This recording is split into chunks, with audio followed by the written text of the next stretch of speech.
Oke, halo guys, assalamualaikum warahmatullahi wabarakatuh. Hari ini aku akan membahas materi selanjutnya dari aset tetap, lanjutan dari yang kemarin. Tapi sebelumnya mohon maaf dulu, aku nggak pakai video dulu ya hari ini. Aku cuma pakai suara aja, tapi insya Allah penjelasannya nggak akan berkurang gitu, dan semoga kalian bisa mencerna penjelasan ini. Kenapa aku split sama yang kemarin, karena memang kalau misalnya aku terusin takutnya kalian nggak mudeng gitu, jadi aku split jadi dua untuk pembelajaran aset tetap ini. Oke, kita langsung aja ya. Nah, kemarin kita udah bahas tentang pengertian aset tetap, contohnya, terus karakteristiknya juga kita udah bahas, sama cara perolehannya ya, pencatatannya. Itu ada dua. Kemarin kita udah bahas pembelian tunai sama pembelian kredit ya, yang baru kita bahas itu pembelian tunai sama pembelian kredit.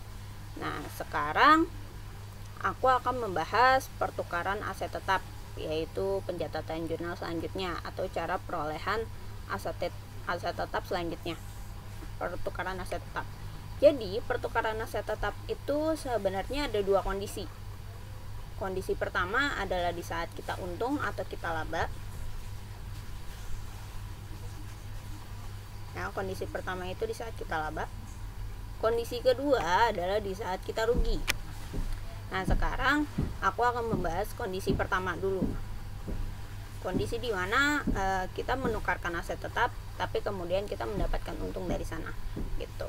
Oke ya, next kita lanjut aja. Di sini bisa kalian lihat contohnya, PT Kanza merupakan perusahaan jasa pengangkutan. Berdasarkan pembukuan, harga perolehan truk lama adalah 160 juta. Nah, harga perolehannya 160 juta. Jadi kita beli, terus udah ditambahin sama biaya-biayanya, maka dapatlah harga perolehannya yaitu sebesar 160 juta. Lalu truk tersebut telah disusutkan sebesar 100 juta. Ya, truknya telah disusutkan sebesar 100 juta. Kemudian PT Kanza ingin menukarkan truk tersebut dengan truk baru senilai 80 juta. Maka bagaimanakah perhitungannya? Oke. Kalian bayangkan kalian jadi PT Kanza ya, teman-teman. Kalian jadi PT Kanza di sini. Dulu kalian waktu beli truknya itu harganya adalah 160 juta. Lalu seperti yang udah kemarin aku bilang, bahwa truk itu semakin lama akan semakin menyusut. Artinya apa? Artinya ketika kita pakai, kegunaannya pun akan semakin berkurang, ya kan? Karena itu udah jadi barang bekas jatuhnya. Contoh gampangnya adalah ketika kamu beli HP iPhone, harganya itu bisa sampai 10 juta. Tapi ketika kamu jual lagi, nggak mungkin kamu jual harganya 10 juta. Nah, kamu pasti jual harganya lebih rendah ya kan? Harganya, misalkan harganya adalah 8 juta. Nah, berarti dari 10 juta ke 8 juta, itu kan 2 juta. Itu merupakan penyusutannya gitu. Nah, jadi di sini bisa kita lihat harga perolehannya itu kan 160. Lalu kita mengetahui nih penyusutannya itu adalah 100 juta. Nah, berarti harga jual untuk truk lama kita berapa? Harga jual untuk truk lama kita itu ya 160 dikurangi dengan penyusutannya 100 juta. Maka harusnya kita menjual truk lama kita harganya adalah 60 juta. Gitu ya. Lalu kita mengetahui bahwa ketika kita mau menukarkan truk kita, truk baru itu dihargai 80 juta. Truk baru itu dihargai 80 juta. Maka kita dapat laba atau rugi? Nah, gini ya teman-teman. Ketika harga pasar, ya, ini di sini harga pasar lebih dari harga jualnya, harga jual kita kan 60 juta. kita memperkirakan kita akan kita akan menjual nanti truknya itu setidaknya seharga 60 juta, tapi kita malah mendapatkan yang lebih ya. Kita malah mendapatkan truk yang lebih. Harganya itu adalah 80 juta. Maka kita, karena harga pasar lebih besar daripada harga jualnya, maka kita mendapatkan laba di sini teman-teman. Labanya berapa? Labanya adalah 20 juta. Dari harga pasarnya 80 juta dikurangi dengan harga jual kita 60 juta, yaitu adalah 20 juta. Kalau kalian masih bingung, kalian anggap aja kalian ini memperkirakan bahwa iPhone X kalian akan seharga 30 juta. iPhone X kalian akan dihargai oleh orang seharga 5 juta. Ekspektasi kalian maksimalnya segitulah gitu. Tapi ternyata pas kalian bawa ke orangnya nawarin 6 juta. Kalian untung nggak? Untung dong, ya kan? Untungnya berapa? 1 juta gitu. Sama ini. Kalian expect bahwa kalian akan menjual truk kalian 60 juta, tapi ternyata orangnya malah menghargai 80 juta. Maka kalian pasti untung kan? Untung kalian berapa? 20 juta. Gitu ya teman-teman ya. Oke.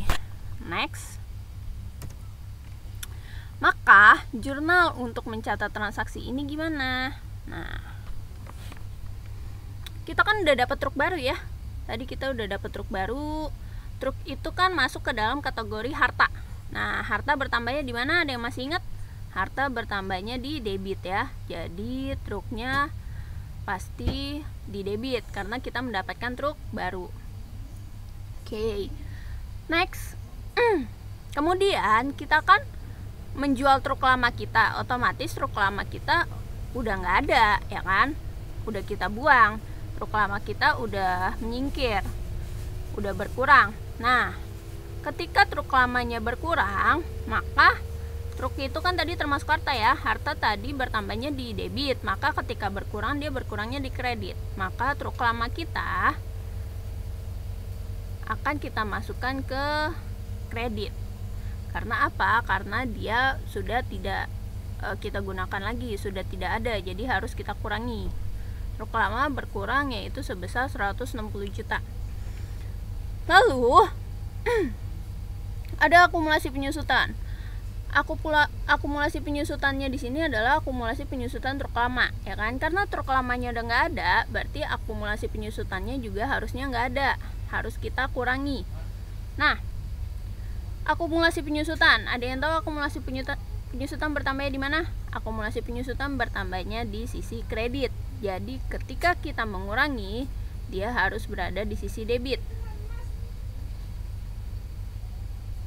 Nah, maka kita mendapatkan laba atas pertukarannya.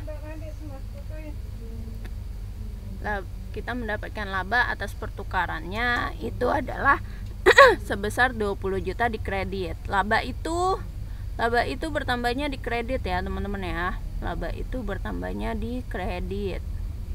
Oke, maka jurnalnya seperti ini. Paham ya? Oke, kita bisa next.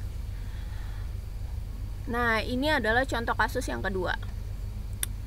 Masih sama. PT Kanza itu tadi harga perolehan truk lamanya 160 juta, lalu truknya disusutkan 100 juta. Terus kita tahu truk barunya itu harganya 180 juta. Tapi ternyata truk lama kita tidak dihargai sebesar truk barunya. Kalau tadi yang awal truk barunya harganya 80 juta. Nah, truk lama kita dihargai sama 80 juta. Gitu ya. Kalau yang ini truk barunya harganya 180 juta, tapi ternyata truk lama kita hanya dihargai sebesar 100 juta. Nah, maka apa yang akan terjadi? Nah, gini teman-teman. tadi masih sama, truk lama kita kan harganya 160 juta, dikurangi penyusutannya ya 100 juta, maka kita dapat harga jualnya adalah 60 juta. Jadi kita expect beli kita expect ketika kita ke pedagangnya membawa truk kita paling enggak akan dihargai seharga 60 juta truk kita gitu kan. Ternyata truk lama kita dihargai 100 juta, maka harga pasarnya 100 juta ya kan, dikurangi dengan harga jualnya adalah 60 juta, maka kita masih untung ya, karena kita expect dijual 60 juta tapi ternyata ditawarnya 100 juta, jadi kita untung 40 juta ya, kita untung ya 40 juta. Tapi ternyata kita nggak mau beli truk lama, kita nggak mau beli truk yang harganya sepadan 100 juta, tapi kita mau nambah nih truknya, harus gue pengen truknya yang bagusan deh, yang harganya 180 juta. Nah, maka apa yang harus kita lakukan gitu kan? Nah, gini teman-teman, ketika kalian menghadapi pertukaran, terus kalian itu truk lamanya dihargai 100 juta, maka kan harusnya kalian milih truk yang harganya 100 juta. Ketika kalian memilih truk yang harganya lebih mahal, maka apa yang akan terjadi? Kalian harus bayar sisanya. Kalian harus bayar sisanya menggunakan uang. Tapi kira-kira berapa ya kas yang harus kita bayar? Berapa yang harus kita bayar agar kita mendapatkan truk baru yang senilai 180 juta itu? Gitu. Contoh gampangnya lagi, aku misalkan HP ya. Kalian udah deal bahwa kalian mau menukarkan iPhone X kalian dengan misalkan dengan Oppo ya kan, dengan Oppo yang harganya 5 juta. Tapi di tengah jalan kalian mau nukar dengan yang lebih mahal. Bukan, gue nggak mau nukar dengan Oppo, gue maunya nukar dengan iPhone X lagi aja. iPhone X aja harganya taruhlah 10 juta gitu kan. Nah, berarti kan yang tadinya pertukarannya harganya 5 juta, karena kalian mau belinya yang Oppo, kalian pasti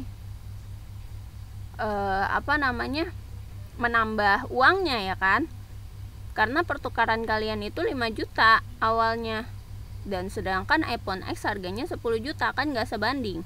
Pasti kalian mengeluarkan uang berapa lagi? Mengeluarkan uang 5 juta lagi dari itu gitu. Paham ya sampai sini ya? Oke. Nah, kita lihat berapakah sisa yang harus kita bayar. Begini. Nah, ini dia. Kalian bisa lihat bahwa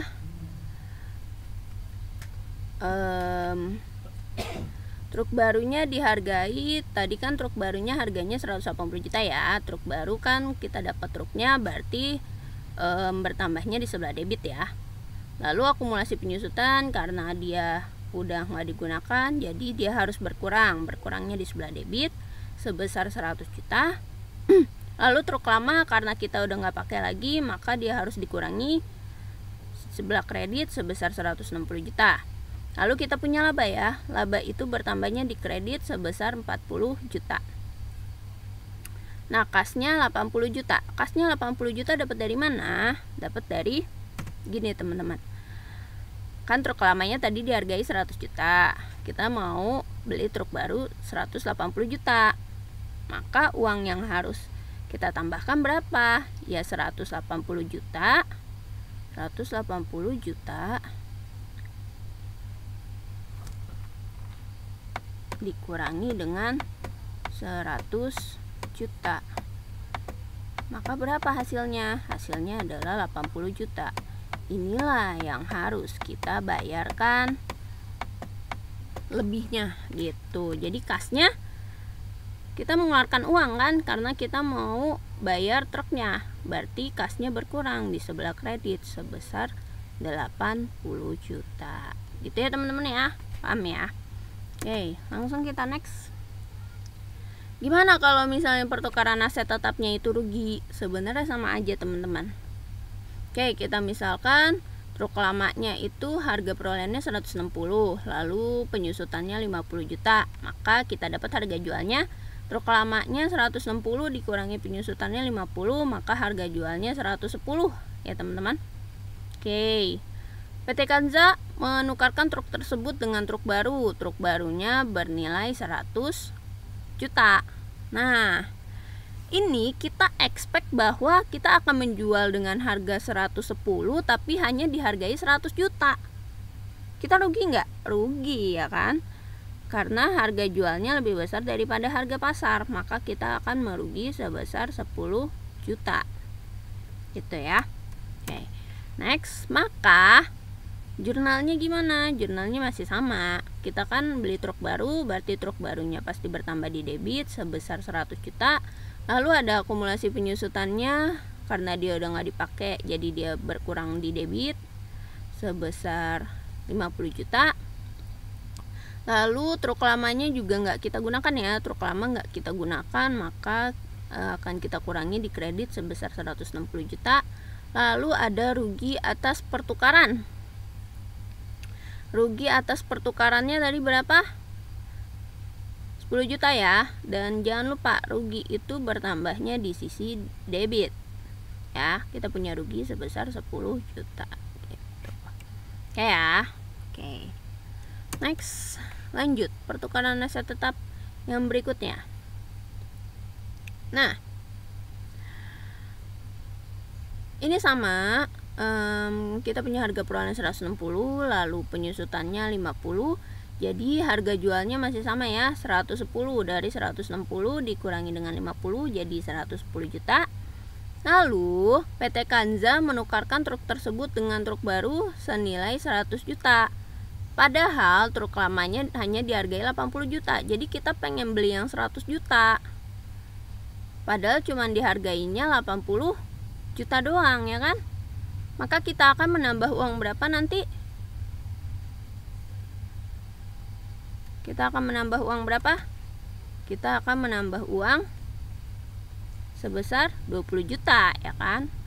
Dari 100 juta dikurangi dengan 80 juta, maka kita mendapatkan adalah 20 juta. Karena kita tukarnya 80 juta tapi kita pengennya 10 juta ya. Jadi kita harus mengeluarkan kocek lagi sebesar 20 juta.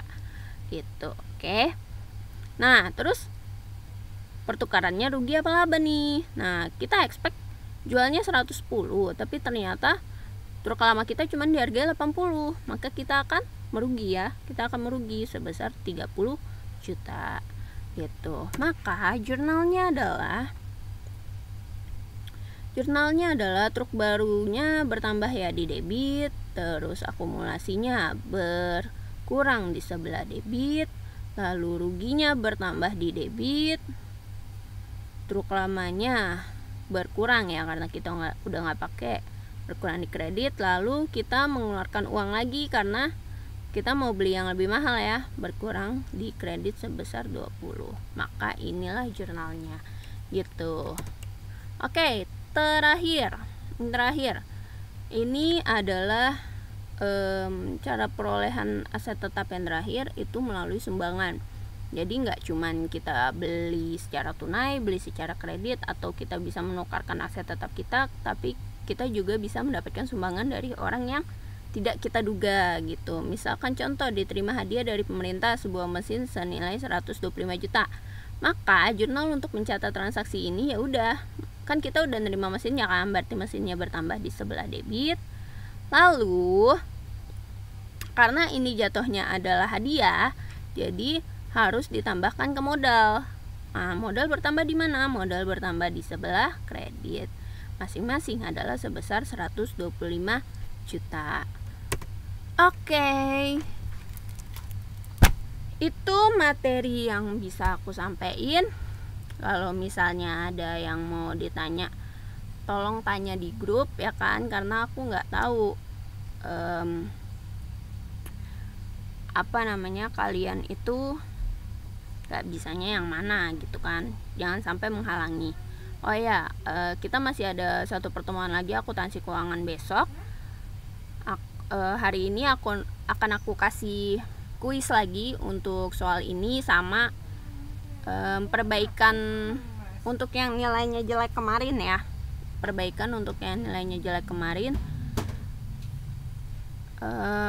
untuk kuis kemarin.